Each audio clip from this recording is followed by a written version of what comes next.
حضرت سیدنا عبداللہ ابن عباس رضی اللہ تبارک و تعالی عنہ روایت کرتے ہیں کہ جہنم کی آگ اور اس کی شدت اور اس کی تپش کا اندازہ اس بات سے کیا جانا چاہیے کہ جب اللہ تبارک و تعالی نے حضرت آدم علیہ السلام کو زمین پر بھیجا اور آدم علیہ السلام زمین پر تشریف لائے اور آپ کی توبہ قبول ہوئی تو اس وقت آپ کو حاجت ہوئی کھانا بنانے کی، کیونکہ جب تک کہ توبہ کی قبولیت کی بشارت نہیں ملی تھی اس وقت تو ایک ہی دھن تھی، نہ کھانا نہ پینا نہ سونا، صرف اللہ کو منانے کی فکر تھی۔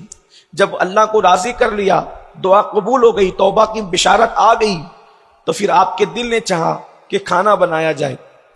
تو آپ نے اللہ سے عرض کیا کہ میں کیسے کھانا بناؤں؟ تو فرمایا کہ آگ پر کھانا پکاؤ۔ آگ کہاں سے لاؤں؟ اس وقت تک لوہے میں پتھر میں رگڑنے سے آگ تھی نہیں، لوہا پتھر یہ سب آگ سے خالی تھے۔ اس وقت تو دنیا میں آگ کا نام و نشان نہ تھا۔ تو اللہ نے جبریل سے فرمایا جبریل جاؤ اور جہنم کے داروغہ مالک علیہ السلام سے کہو کہ وہ جہنم سے کچھ آگ نکال کر دے دیں۔ توجہ کرنا، بہت دھیان سے سننے کی بات ہے کہ جہنم کی آگ کی حرارت کیا ہے۔ تو فرمایا کہ جا کر کہو کہ وہ جہنم سے کچھ آگ دے دے، ان کو کھانا پکانا ہے۔ حضرت جبریل علیہ السلام پہنچے حضرت مالک کے پاس، داروغہ جہنم کے پاس، اور کہا حضرت مالک سے کہ آپ جہنم کی آگ دیں، آدم علیہ السلام کو آگ کی ضرورت ہے۔ تو کہا کتنی دوں؟ جہنم کی آگ میں سے کتنی چاہیے آپ کو؟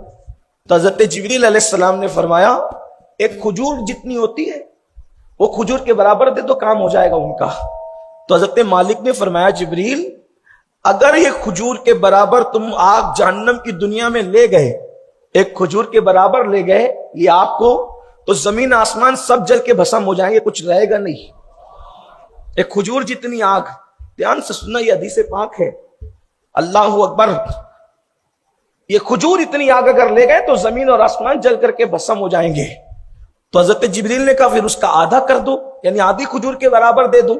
تو کہا اگر آدھی کھجور کے برابر بھی لے گئے تو قیامت تک کبھی آسمان سے پانی کا ایک قطرہ نہیں برسے گا اور زمین سے ایک اناج کا دانہ بھی نہیں اگے گا، کیونکہ آگے تو پانی بھی برسنا ہے اور اناج سے جب زمین سے دانہ بھی اگنا ہے۔ اگر تم آدھی کھجور کے برابر لے گئے آگ تو پھر بارش بھی ختم ہے اور اناج بھی ختم ہے۔ تو کہا ایک کام کرو، ایک جو کے دانے کے برابر لے جانا۔ توجہ کریں، جو سمجھتے ہیں نا گیہوں کے دانے کی طرح ہوتا ہے، جو کے دانے کے برابر، بلکہ گیہوں تھوڑا موٹا ہوتا ہے لیکن جو ہے وہ حیت کے اعتبار سے تھوڑا سا باریک ہوتا ہے، چاول سے تھوڑا موٹا اور گیہوں سے تھوڑا سا باریک ہوتا ہے، اس کو جو کہتے ہیں۔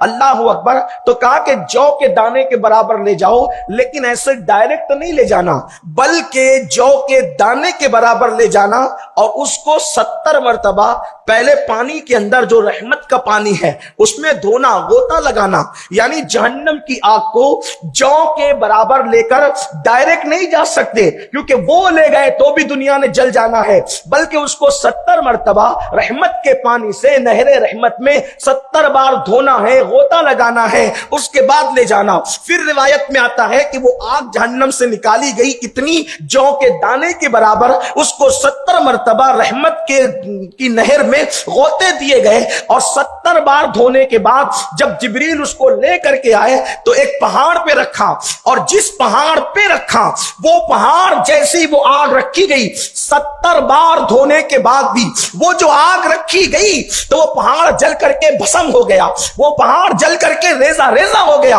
اور وہ جو آگ جہاں سے نکلی تھی یعنی جہنم سے پھر وہیں پر وہ لوٹ گئی، یعنی وہ آگ دنیا میں رہی نہیں بلکہ جہاں سے نکلی تھی وہیں پہ وہ لوٹ کر کے چلی گئی۔ لیکن جب وہ پہاڑ اس کی وجہ سے جلا اور جل کر کے بھسم ہو گیا اور ریزہ ریزہ ہو گیا تو اس آگ سے حرارت نکلی، اس پہاڑ سے حرارت نکلی، گرمی نکلی، اور وہی گرمی لوہے میں اور پتھروں میں بس گئی۔ اس کے بعد پتھر کو ایک دوسرے سے رگڑا جاتا تو اس سے آگ پیدا ہو جاتی۔ یعنی یہ جو آگ ہے دنیا کی وہ اس آگ کا دھواں ہے، دھواں جس سے ہم آج فائدہ اٹھا رہے ہیں۔